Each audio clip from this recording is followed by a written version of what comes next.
Hello, welcome back. I'm Dr. Marta Perez, OB-GYN, and you're here for another episode of Prepare for Birth. And today we're going to talk about 5 things about postpartum that nobody told me. Except everybody tells me because I'm their OB doctor, but nobody tells anyone else apparently. Don't forget to subscribe so you can stay up to date and learn everything nobody else is talking to you about. Let's get started on this episode.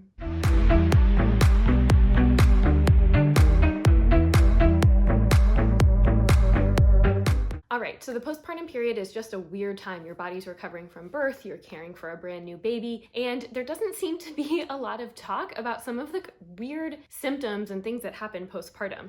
But everyone tells me about them as their OB doctor. So even though I was prepared and I heard about them a bunch of times, it definitely was interesting going through each of these things myself over the last several weeks. So I want to make sure that you have as much information as possible so you feel ready for postpartum. The first, postpartum poop. Yep, that's right. We're going to start with poop. So the very first time you poop after you have a baby is just a difficult and strange experience. And that can be for a lot of reasons. If you think that constipation is limited to pregnancy, let me tell you, it does not go away that quickly postpartum. And the very first time you're having a bowel movement postpartum, it's really actually hard to do. And that's for both C-sections and vaginal deliveries. So for a vaginal delivery, you have just passed a baby through your pelvic floor. And all of those muscles are the same ones that you use to have a bowel movement. So they just got the workout of their life, and they may have even gotten torn. And so when you're trying to use them to coordinate them together to have a bowel movement, they're like, what lady, like we just did so much for you. I don't want to do work anymore and I don't want to pass this bowel movement. In addition to the lack of coordination of the muscles, you probably also had a perineal tear or laceration, and there may be stitches there, which bearing down in that perineal area does not feel good. Now, if you had a C-section, you may not have labored much and you didn't pass the baby vaginally, but you have stitches along your abdominal wall, and you had an intra-abdominal surgery, which makes your bowels kind of lazy and not want to function exactly right. In addition, you might be taking opiate pain medications to help with the pain. And all those things make it really hard to have a bowel movement, and that discomfort on your abdomen is going to hurt while you're pushing out that bowel movement, the same as the stitches on the perineum for somebody else. So no matter what way you've given birth, it is hard to have that first postpartum bowel movement.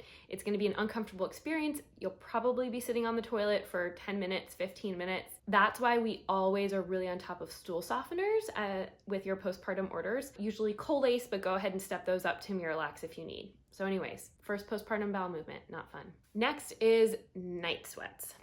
You will wake up in a pool of your own sweat every night, multiple times a night, for weeks after you have your baby. And that's just because of the hormonal changes that take place in the postpartum period. It's normal, there's nothing wrong with you, but it's really uncomfortable. You're already waking up all the time with the baby, so additionally waking up in like a pool of your own sweat just feels yucky and is pretty annoying. So what I recommend is have a few pairs of pajamas right next to your bed so you can just whip a pair off and put a new pair back on. Have a towel next to the bed. You might need to sleep on a towel or an extra blanket because you've soaked through the blanket you were using. I recommend a dark colored towel because during the first few weeks postpartum, you're also bleeding, and dark towels may not show blood and they may protect your sheets. But anyways, postpartum night sweats are normal. They usually go away after a few weeks. And the last tip is to just try to stay hydrated because you can actually lose a lot of fluids when you're sweating like that. This is a generic one, and if you follow me, you know I've talked about this before, and that is breastfeeding isn't this like natural, easy, straightforward relationship between you and your baby. Breastfeeding is hard, especially the first little bit. Babies are small, they don't have head control, so you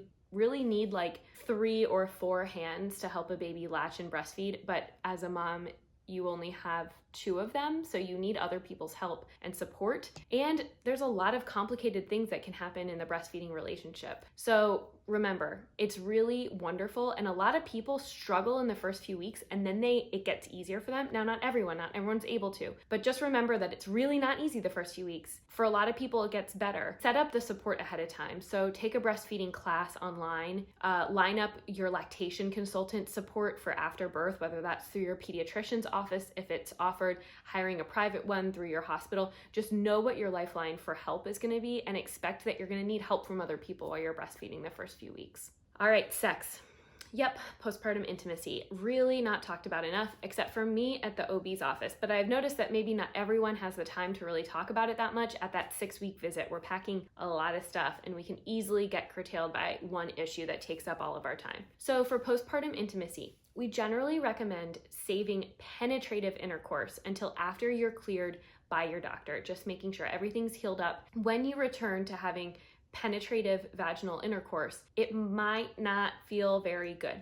I always tell patients that it might be uncomfortable and it might feel strange the first few times. I want you to set up with the expectation that you may only be able to participate in sex for a few minutes at a time the first few times and kind of like build up into it. But the discomfort should get better. By the next few times you're having sex and after a few weeks, you really should start to feel good. Sex should feel good again.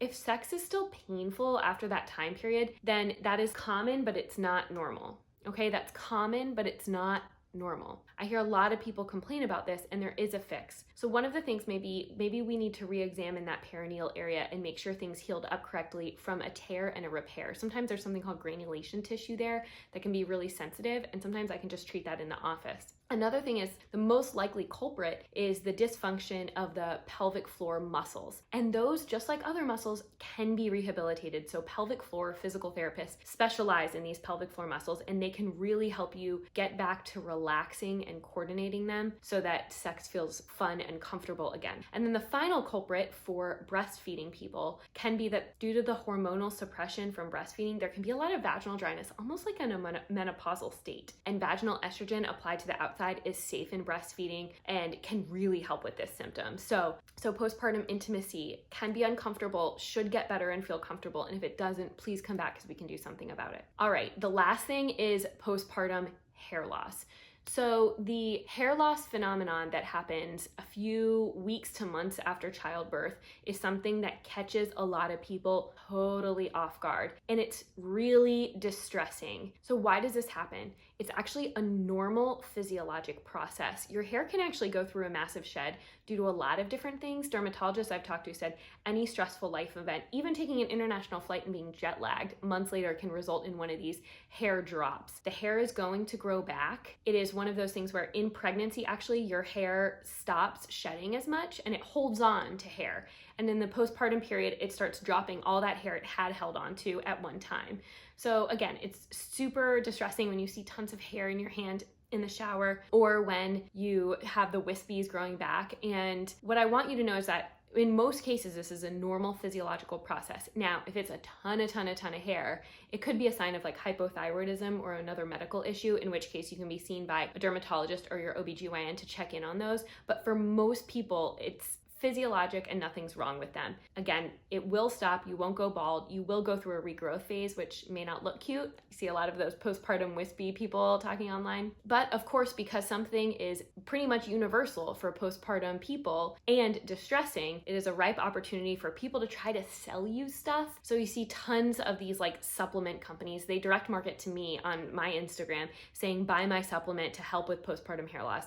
And there is no supplement that's proven to help with this. So again, if you feel like it's excessive, go to a dermatologist or OB-GYN to make sure everything's okay. But if those things are, then it's normal. Your hair will grow back and an expensive supplement will not help your head and only hurt your wallet. So stay away from those. All right, I hope that was helpful. These are the most common things I see my patients tell me. Nobody told me this about postpartum. So I want to help you be told. Don't forget to subscribe and we'll see you back next week for another educational video about pregnancy, birth, and postpartum.